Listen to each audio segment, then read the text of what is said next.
Hello दोस्तों, plus one के YouTube के वीडियोस में आपका स्वागत है। दोस्तों मेरा नाम है निकेत शाह। दोस्तों आज के इस लेक्चर में हम लोग सीखने वाले हैं सॉलिड स्टेट रिले यानी कि एसएसआर के बारे में।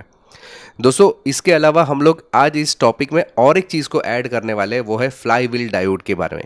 ये आप लोगों के लिए बोनस रहेगा, मेरे तरफ से नए ईयर की गिफ्ट समझ लो, ठीक है। बिकॉज अभी ये साल हमारा ख़त्म हो रहा है, अगला जो 2022 आ रहा है, मैं चाहता हूँ कि आप लोगों का बहुत ही शुभ जाए 2022। ऐसे में आप लोगों के लिए दुआएं करता हूँ। तो चलिए शुरुआत करते हैं एसएसआर के बारे में, यानी कि सॉलिड स्टेट रिले के बारे में। जैसे नॉर्मल रिले की अगर मैं बात करूं, उसमें मैकेनिकल रिले था, यानी कि इसमें कॉइल था, मूवेबल कंपोनेंट्स थे। जैसे ही कॉइल को अपन पावर देते हैं तो ये जो कंडक्टर जो रहता है उसके ज़रिए ये लाइट वगैरह चालू होता था। सिंपल, इसमें मूवेबल कंपोनेंट थे। लेकिन उसके विपरीत एसएसआर जो रहता है यानी कि सॉलिड स्टेट रिले जो रहता है, उसमें कोई भी मूवेबल कंपोनेंट नहीं रहता है। उसमें केवल और केवल ऐसे इलेक्ट्रॉनिक सर्किट रहती है जिसके ज़रिए ये काम करता है। अभी ये इलेक्ट्रॉनिक सर्किट कैसे काम करता है उसको अगर डिटेल में जाना है तो अगर आपने ये रिले का वीडियो नहीं देखा ना, तो पहले आप वीडियो यहाँ पे आप आई का आइकॉन है वहाँ से आप प्रेस करके देख सकते हो। लेकिन इसके बारे में इसी वीडियो में एकदम डिटेल दिखा दूंगा, ठीक है। तो जैसे मैंने आपको नॉर्मल रिले के बारे में बताया था कि प्राइमरी साइड और सेकेंडरी साइड, ये दो साइड रहती है। प्राइमरी यानी जहाँ पे हम लोग स्विच, टाइमर या सेंसर्स को कनेक्ट करते हैं, और सेकेंडरी जहाँ पे हम लोग हमारा लोड कनेक्ट करते हैं, जैसे कि मोटर हो गया, कुछ भी, मतलब लाइट हो गया, फैन हो गया, सब कुछ हम लोग सेकेंडरी साइड पे कनेक्ट करते हैं, करेक्ट। ये कॉइल के जरिए ये स्विच अट्रैक्ट होता है या काम करता है। इस तरह से हमारा नॉर्मल रिले था। लेकिन अगर मैं सॉलिड स्टेट रिले की बात करूं तो उसके अंदर कोई मूवेबल कंपोनेंट नहीं है। तो ये काम कैसे करता है, तो सॉलिड स्टेट रिले के अंदर एक छोटी सी एलईडी लगाई जाती है। ये एलईडी को समझो अलग से पावर सप्लाई दिया जाता है। जैसे ही आप ऑन करोगे तो ये एलईडी ग्लो होगा और ये रोशनी फेंकेगा। लेकिन एलईडी के सामने ये हो गया प्राइमरी साइड। लेकिन सेकेंडरी साइड पे क्या रहेगा, तो सेकेंडरी साइड पे एक ट्रांजिस्टर लगाया जाता है, एक फोटो ट्रांजिस्टर रहता है। ये देखिए, फोटो ट्रांजिस्टर के बारे में पूरा है। ये फोटो ट्रांजिस्टर कुछ इस प्रकार से नजर आता है। अब ये कैसे काम करता है उसको समझ जाने से पहले जानकारी के लिए बता दो, हम लोग ने ऑनलाइन में कई सारे कोर्सेज चालू कर दिए। Mobile repairing, laptop repairing, electronics, electrical, home appliances repairing, computer hardware, software, काफ़ी सारे कोर्सेज है। ये सब कोर्सेज करने के लिए गूगल प्ले स्टोर पे आपको खाली प्लस पॉइंट ट्रेनिंग नाम का ऐप सर्च करना है। ये डाउनलोड करने के बाद, इंस्टॉल करने के बाद आप ओपन करोगे तो वहाँ पे काफ़ी सारी चीज़ें आपको नज़र आएगी, जिसमें स्टोर सेक्शन पे क्लिक करने के बाद आपको सभी कोर्सेज हम लोग जो प्रोवाइड करते हो आपको नज़र आएंगे। व्यू ऑल करने पर नज़र आएंगे। जो कोर्स करना है उस पर क्लिक करने के बाद उसकी सारी डिटेल इन्फॉर्मेशन फीस के रिलेटेड आपको मिल जाएगी। इसके अलावा अगर आप कंटेंट पे क्लिक करोगे तो उसके अंदर हम लोग क्या क्या चीज़ें सिखाते हैं वो भी डिटेल्स आपको यहाँ पे मिल जाएगा। ये ऐप के ज़रिए आप मुझसे डायरेक्टली बातचीत भी कर सकते हो। अधिक जानकारी चाहिए ऑनलाइन कोर्सेज के रिलेटेड तो ये मेरा व्हाट्सअप नंबर है, जिस पे मुझे केवल हाई का मैसेज डाल दीजिए, तो मैं आपको ऑनलाइन कोर्सेज के रिलेटेड पूरी जानकारी प्रोवाइड करवा दूंगा। तो ये कैसे काम करता है उसको देख लेते हैं। जैसे ही मेरा समझो एलईडी ऑन करता हूँ, एलईडी ऑन करने पर ये एक रोशनी फेंकेगा जो कि फोटो ट्रांजिस्टर के ऊपर जाएगा, और इस फोटो ट्रांजिस्टर पे जो रोशनी जाता है उसकी मदद से हमारी जो एलईडी रहती है यानी कि जो लोड साइड है वो चालू हो जाती है। वापिस से देखिए, अभी मेरा नॉर्मल ओपन है। जैसे ही मैं उसको स्विच ऑन करता हूँ तो लाइट फेंकेगा, और लाइट जब भी ट्रांजिस्टर के ऊपर गिरेगा, फोटो ट्रांजिस्टर पर गिरेगा, तो मेरा जो लोड साइड है वो चालू हो जाएगा। कोई भी मोबाइल कंपोनेंट ये लाइट की मदद से चल रहा है। आपने अगर ऑप्टो कपलर नाम नहीं सुना है, या आप चाहते हैं कि मैं ऑप्टो कपलर के ऊपर अलग से वीडियो बनाऊं, तो मुझे कमेंट में ज़रूर लिखे, तो मैं उसके रिलेटेड भी एक अलग से वीडियो दूंगा। क्योंकि ये जो कॉन्सेप्ट है वो ऑप्टो कपलर का ही कॉन्सेप्ट यहाँ पे बताया गया है, ठीक है। तो यहाँ पे ये ट्रांजिस्टर का काम था, फोटो ट्रांजिस्टर। लेकिन और थोड़ा डिटेल में जाते हैं कि फोटो ट्रांजिस्टर ने एक्चुअल में किया क्या, ये लाइट जो है लोड साइड वो चला कैसे। तो फोटो ट्रांजिस्टर को अगर डिटेल में जानना है तो देखिए, ये एक उसका ट्रांजिस्टर जो रहता है उसको तीन हिस्से रहता है, एक एन टाइप, एक पी टाइप और एक एन टाइप। ऐसे तीनों लेयर्स, तीनों जो अलग अलग इलेक्ट्रॉन्स रहते हैं उसको आमने सामने इस तरह से लगाया जाता है, बराबर है। तो एन साइड जो रहती है उसमें ज़्यादा इलेक्ट्रॉन्स रहता है। पी साइड में, ये देखिए, एन साइड में दोनों तरफ ज़्यादा कुछ इलेक्ट्रॉन्स, और पी साइड में कुछ होल्स रहता है। यानी कि यहाँ पे जो फ्री इलेक्ट्रॉन्स की संख्या ज़्यादा रहती है ये दोनों साइड में, और यहाँ पे कम इलेक्ट्रॉन्स रहता है एज कंपेयर टू दिस। यहाँ पे जितने होने चाहिए उससे भी कम इलेक्ट्रॉन जिसको बोलते हैं होल्स, और यहाँ पे ज़्यादा इलेक्ट्रॉन्स जिसको बोलते हैं फ्री इलेक्ट्रॉन्स। जनरली क्या होता है कि फ्री इलेक्ट्रॉन्स अपने आजू बाजू घूमते रहता है।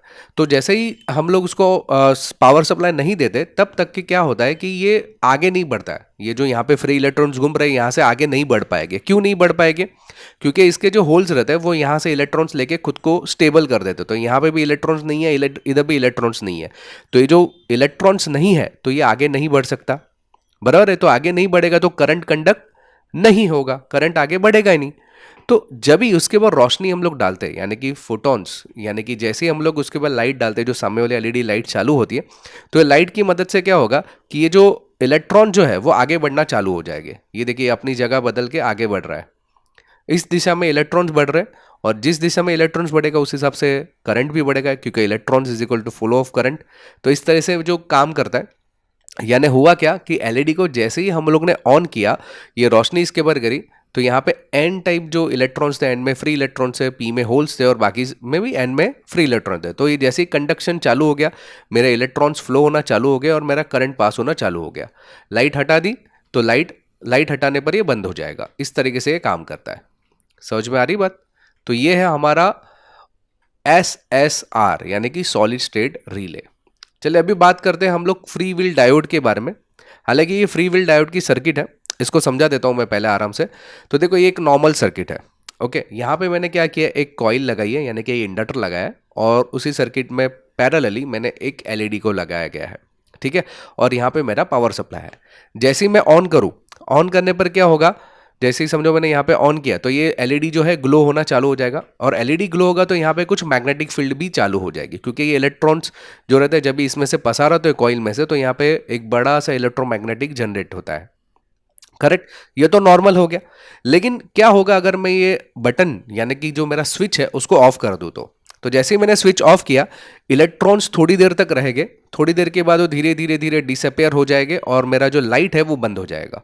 लेकिन ये हटाने के बाद भी थोड़ी देर तक ये रहा, उसके बाद में मेरा लाइट और ये सब बंद हुआ। समझ में आ रही बात? तो यहां पे इसको हम लोग बोलते हैं बैक ईएमएफ। ये बैक ईएमएफ ज़्यादा खतरनाक हो सकता है, बिकॉज क्योंकि ये जब भी बंद होता है ना, तो ये बहुत ज़्यादा तेज़ी से वोल्टेज फेंकने का काम करता है, बहुत ज़्यादा करंट आ सकता है, जिसकी वजह से मेरा जो एलईडी वगैरह जो रहता है, ऐसी कोई भी चीज़ें रहती है जो डेलिकेटेड है, वो खराब हो सकती है, क्योंकि वोल्टेज स्पाइक आता है यहाँ से, यानी कि एक साथ में बहुत ज़्यादा सप्लाई आता है, जिसकी वजह से मेरा जो कंपोनेंट रहता है वो खराब होने के चांसेस बढ़ जाते हैं, ये बैक ईएमएफ की वजह से। इसको बचाने के लिए एक डायोड लगाया जाता है, जिसी को हम लोग बोलते हैं फ्लाई व्हील डायोड। अभी इसमें होगा क्या, जैसे ही मैं ऑन करूंगा, सर्किट को मैंने ऑन किया, तो यहाँ पे इलेक्ट्रोमैग्नेटिक जनरेट हुआ, और इलेक्ट्रोमैग्नेटिक जनरेट हुआ तो यहाँ पे मेरा एलईडी चालू हुआ। नॉर्मली इस तरीके से मेरा करंट अभी भी फ्लो हो रहा है, मेरा डायोड में से अभी कुछ काम नहीं हो रहा है, ये नॉर्मल जैसे करंट पहले फ्लो होता है उसी प्रकार से हो रहा है। लेकिन जैसे ही मैं स्विच को बंद कर दूं, तो ये जो अभी इलेक्ट्रोमैग्नेटिक है जमा, तो ये लाइट को बंद कर देगा, जो करंट की दिशा है वो इस दिशा में फ्लो करवाएगा, यानी करंट जो है इसमें जो एक्स्ट्रा करंट था वो यहाँ से फ्लो करवाएगा, यहाँ से नहीं जाएगा। क्योंकि करंट जो रहता है ना, वो उसका खासियत क्या है कि बहुत जहाँ पे कम से कम रेजिस्टेंस रहेगा वहाँ से जाने की कोशिश करेगा। तो एज़ कम्पेयर टू दिस यहाँ पे कम रेजिस्टेंस है, तो यहाँ से करंट सब चले जाएगा, तो एलईडी जो हमारा वो बच जाएगा, और हमारा जो डायोड है वो बहुत ही अच्छी तरह से काम करेगा। तो इसी को बोलते हैं, यही कॉन्सेप्ट को हम लोग बोलते हैं free wheel diode. I hope कि दोस्तों ये वीडियो आपको पसंद आ रहेगा। वीडियो अगर नहीं समझ में आता तो 2-3 बार और देखिए, आप बेफिक्र रहिए, बिंदास एक दो तीन बार देखिएगा तो अच्छी तरह से आपको एक कॉन्सेप्ट समझ में आ जाएगा। अगर आपको ऑनलाइन कोर्सेज करना है तो मेरा व्हाट्सअप नंबर है, जिसमें मुझे केवल हाई का मैसेज डाल दीजिए, तो मैं आपको पूरी जानकारी ऑनलाइन कोर्सेज की व्हाट्सअप के माध्यम से भिजवा दूंगा। दोस्तों अगर आप नए हैं चैनल के ऊपर तो सब्सक्राइब का बटन दबा के बेल का आइकॉन दबा दीजिए, ताकि मेरे जो भी नए वीडियोज़ आएगा उसको नोटिफिकेशन आपको जल्द से जल्द मिल जाए। और याद रखिए कि वीडियो अगर पसंद आया तो लाइक और शेयर करना ना भूलिए अपने दोस्तों के साथ में। चलिए इस वीडियो में इतना ही। Thanks for listening.